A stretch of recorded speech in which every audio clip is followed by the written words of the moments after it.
over and over, we come across stories where farms are forced to diversify to meet that bottom line. Well, today we're here at Spring Hill Pumpkin Patch in the center of Texas County to see how two families have come together to save the family farm and dive off into agritourism.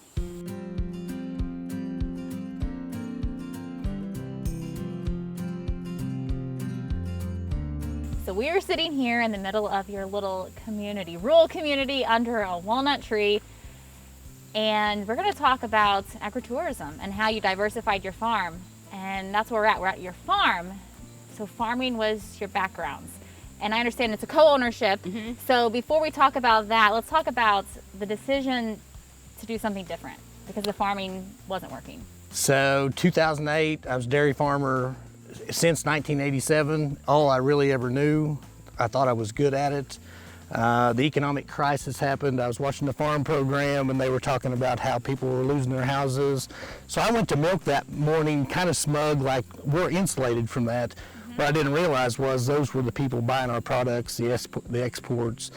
So early in 2008, I thought, let's do a pumpkin patch to generate revenue.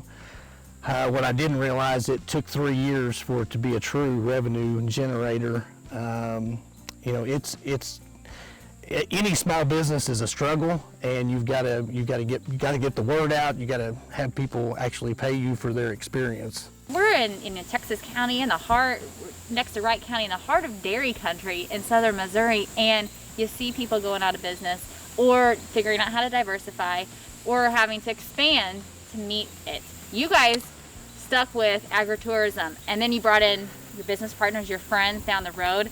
How did you begin in 2008 to where you are today? Well, and my encouraging word was, if you can dairy farm, you've got the work ethic, and you've got more talents in your toolbox than what you give yourself credit. So I would tell dairy farmers or beef farmers, there's all kinds of opportunity. All you have to do is show up. And your family showed up. And your kids were young at the time. Yeah. And they showed up too. And so you started out with a pumpkin patch. And as I look around here, it looks like a mini silver dollar city. As when I walked in, you shared it with that. And the season's getting ready to open up. But this dream has come into a reality over 13 years. You are the doers, and your husband's not with us today. He's a doer. He's built most of the things around here. How did you do it? He is our planter. So he plants the corn, plants the pumpkins. We all help, you know, but he did that part. And then where Selena and I came in is like, we're like, okay, if we're going to do this, I don't want to just mow a field, have pumpkins thrown out there, put up some inflatables. We then were like, well, what kind of place would we want to take our family to? And so then it just kind of grew from there. Selena, you talked about your background in education. You have school groups coming in here throughout the season. Agriculture education is key. People live in rural Missouri, but they still don't experience the farm. How did you incorporate that? In the very beginning, Tara and I actually made up centers. My sister works for the Department of Conservation, and they supply a lot of free materials. So we put together little learning centers, and we actually taught about Missouri trees and frogs, and we would take them to the creek, and we did all kinds of things like that.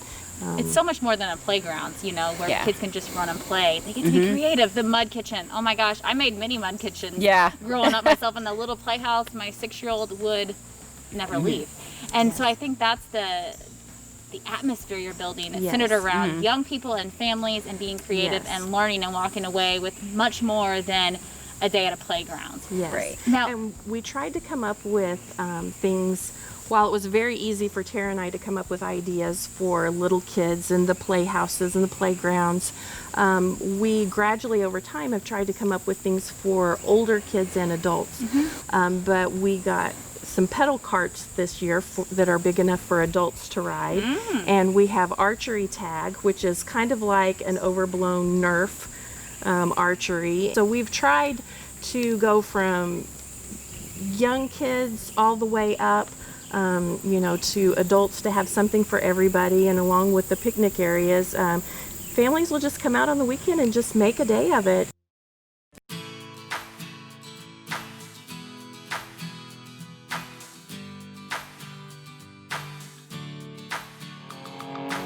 So I see a hill of corn. Now, you've done more than just plant a corn maze and a pumpkin patch. So the very first years, I actually tried to do some crops, and I had a custom crop guy come in and do my planting, and he just happened to be here whenever our pumpkin seeds came. So this is 2008. So we just put the pumpkin seeds in all 6 boxes and 30-inch centers and planted them through here. We had trailer loads of small pumpkins, but we didn't get any, everybody wants a big pumpkin. Yeah. But in our very beginnings, we had so many pumpkins, we just gave them away with admission. So you guys are getting ready to open for the fall season, correct? Yes. We're getting 2020 yes. has struck us a little dumbfounded in many different aspects. What does 2020 look like for you all? I feel like it's going to be a banner year. People are going to they don't want to really drive forever in fear of, whatever, but they'll come here and get to practice, get to have fun. So it's outdoors. There's ample room to social distance. Family groups are at their fire pit. So I think it'll be a good year. I think those that are truly concerned, they'll stay home. But I think most families are looking for something to do, and it's outdoors. And it's going to be difficult for us to try to implement any kind of COVID practice. Sure. We'll probably just tell people, if you want to wear a mask, that's fine. If you don't want to wear a mask, that's okay. Basically, you're responsible for your health. And but there's really no way I can separate people or. And you don't know if you're going to get a pumpkin in the corn maze, but we know that they may not be going home with a mask, but they will go home with a pumpkin. Hopefully, Well, yes. I told a good friend of mine, it is just life experience. I told a good friend of mine today on the phone, be safe. The reason I told him that wasn't because of a virus. It was because yesterday he almost rolled a combine on himself. There's lots of things that are more scary than that. I mean, if you grow up in the farm environment, you take a risk. You you go out, you have fun, but cattle can do what they want to do, and tractors, and life is dangerous, folks.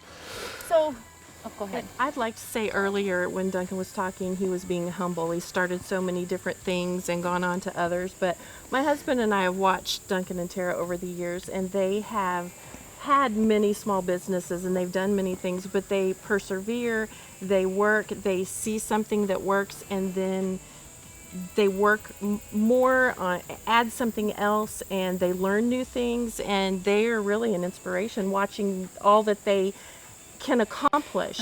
And he was just being humble, because I look at their family and think they're very successful. Well, and it's a testament to the way you all were raised and the way you're raising your kids that aren't young anymore. Right. But it's also a testament to being raised in the real life and being farmers and understanding that you do persevere and you've got to work hard.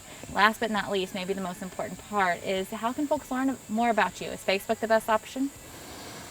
Yes, they can look on Facebook for Spring Hill Pumpkin Patch, and we have a website, springhillpumpkinpatch.com, and all of our information is there, and we are also on Instagram.